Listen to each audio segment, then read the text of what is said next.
দর্শক, ডিবি কার্যালয়ে রয়েছেন সহকর্মী তাইফুর রহমান তুহিন, সরাসরি যোগ দিচ্ছেন তিনি।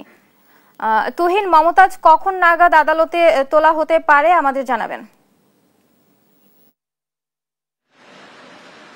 বুবলি, আপনাকে ধন্যবাদ। আপনি জানেন যে আসলে মানিকগঞ্জ 2 আসনের সাবেক সংসদ সদস্য এবং কণ্ঠশিল্পী মমতাজকে কিন্তু গতকালকে রাতে তাকে গোপন তথ্যের ভিত্তিতে কিন্তু তাকে ধানমন্ডি থেকে তাকে গ্রেপ্তার করা হয়েছে।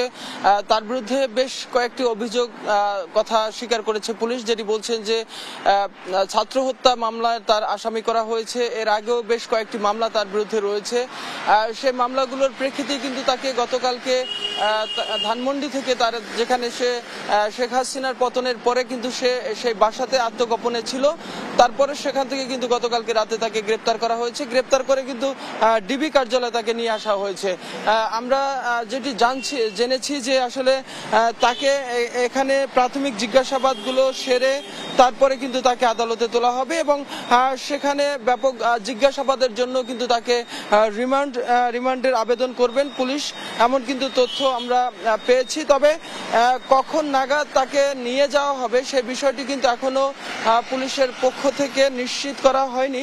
তবে যেটি ধারণা করা হচ্ছে হয়তো 12টার পরে তাকে কিন্তু ঢাকার যে জজ কোর্ট রয়েছে সেখানে তাকে নিয়ে যাওয়া হবে এবং সেখানে বিচারকের কার্যালয়ে তাকে তুলে এবং এই যে ছাত্রদেরকে যে হত্যা করা হয়েছে জুলাই গণ অভ্যুত্থানের সময় সেই বিষয় এবং পূর্ববর্তী যে মামলাগুলো রয়েছে সেই মামলাগুলোতে তার সংশ্লিষ্টতা কেমন ছিল এবং এই পরিকল্পনা কিভাবে হয়েছে এই বিষয়গুলো নিয়ে আসলে ব্যাপক জিজ্ঞাসাবাদের জন্যই কিন্তু তাকে রিমান্ডের আবেদন করা হবে বলে আমরা কিন্তু যেটি জানতে পেরেছি। তবে বরাবরের মতো যে বিষয়গুলো হয় আসলে এই সমস্ত আসামিদেরকে যখন ধরা হয় তখন ডিবি কার্যালয়ে নিয়ে এসে কিন্তু তাদেরকে প্রাথমিকভাবে জিজ্ঞাসাবাদ করা হয় এখানে।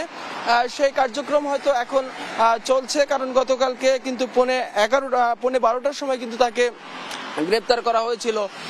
আপনি জানেন যে যখন আওয়ামী লীগ সরকারের পতনের পরপরই কিন্তু আওয়ামী লীগের যত এমপিরা রয়েছেন এবং যারা নেতৃস্থানীয় যারা ব্যক্তিরা রয়েছেন তারা কিন্তু অনেকেই আত্মগোপনে চলে গিয়েছেন, কারণ সকলের নামেই কিন্তু প্রায় এই ছাত্র হত্যার সংশ্লিষ্টতা এবং তাদের যে প্ররোচনা এবং তাদের যে সশরীরে অংশগ্রহণ এই বিষয়গুলো কিন্তু মামলা রয়েছে এবং তাদের সম্পৃক্ততা রয়েছে, যে কারণেই কিন্তু আসলে তারা আত্মগোপনে ছিলেন।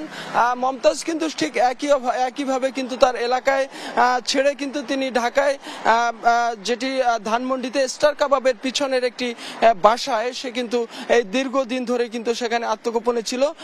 পুলিশ তথ্য পেয়েছে যে তাকে সে ওখানে রয়েছেন এবং যেহেতু তার বিরুদ্ধে একাধিক মামলাও চলমান রয়েছে যে কারণে কিন্তু তাকে গ্রেপ্তার করা হয়েছে। তবে যেটি এখনো পুলিশের পক্ষ থেকে কিন্তু আনুষ্ঠানিকভাবে কোনো গণমাধ্যমের সাথে ব্রিফিং তারা করেননি, কখন তাকে নিয়ে যাবেন এবং ঠিক কতদিন তার রিমান্ড তারা চাইবেন সে বিষয়টি কিন্তু এখনো স্পষ্ট নয়। তবে যেটি বলা হয়েছে যে তাকে উচ্চতর তদন্তের জন্য এবং তাকে ব্যাপক জিজ্ঞাসাবাদের জন্য কিন্তু তাকে রিমান্ডের আবেদন করবেন পুলিশ। তবে যে বিষয়গুলো আমরা দেখি যে আসলে বরাবরের মতোই 2টার পরে অর্থাৎ নিম্ন আদালতে দুপুরের পরে তোলা হয় এবং সেখানে তাদেরকে রিমান্ডের আবেদন করা হয়। তবে আমরা হয়তো তাকে আদালতে তোলার পরে বিষয়গুলো স্পষ্ট হবে যে আসলে তাকে কয়দিনের রিমান্ড চাইলো এবং আদালত কতদিন মঞ্জুর করলো এবং এই সাথে তার সংশ্লিষ্টতা কতটুকু রয়েছে। তো এই ছিল আসলে রাজধানীর ডিবি কার্যালয়ের সামনে থেকে আমার কাছে সর্বশেষ।